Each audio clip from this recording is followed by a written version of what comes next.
नमः शिवाभ्यां नवयौवनाभ्याम्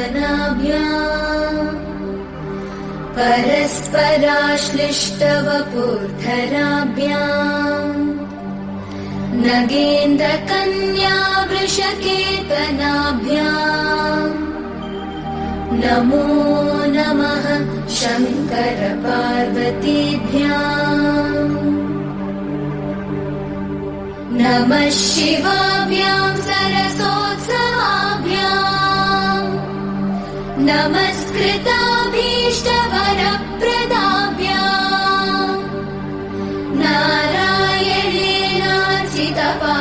नारायणेनार्चितपादुकाभ्याम्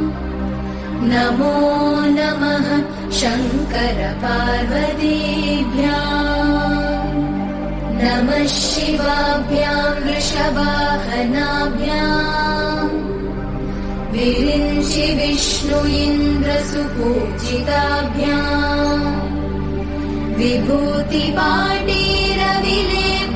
विभूतिपाटीरविलेपनाभ्याम् नमो नमः शङ्कर पार्वतीभ्याम् नमः शिवाभ्यां जगदीश्वराभ्याम् जगत्पतिभ्यां जय विग्रहाभ्याम्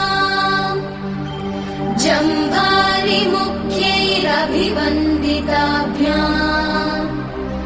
नमो नमः शङ्कर पार्वतीभ्याम्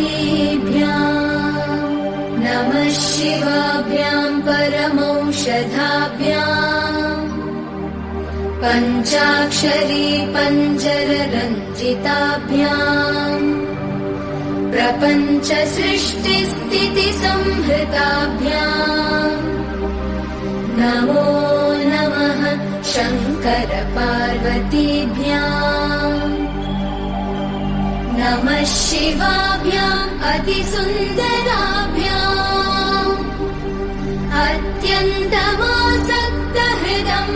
अत्यन्तमासक्तहृदम्बुजाभ्याम्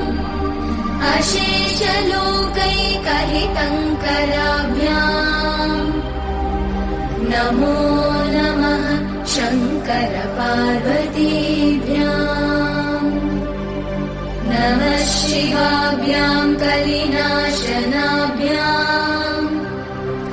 कङ्कालकल्याणवपुर्धराभ्याम् कैलासशैलस्थितदेवताभ्याम् नमो नमः शङ्कर पार्वतीभ्याम् नमः शिवाभ्याम् अशुभापहाभ्याम् अशेषलोकैकविशेषिताभ्याम् अकुण्ठिताभ्याम् स्मृतिसंवृताभ्याम् नमो नमः शङ्कर पार्वतीभ्याम्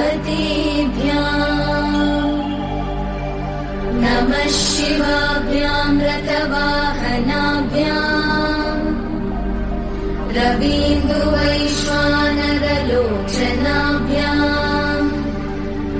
राकाशशाङ्काभमुकाम्बुजाभ्याम् नमो नमः शङ्कर पार्वतीभ्याम् नमः शिवाभ्यां जटिलन्धराभ्याम्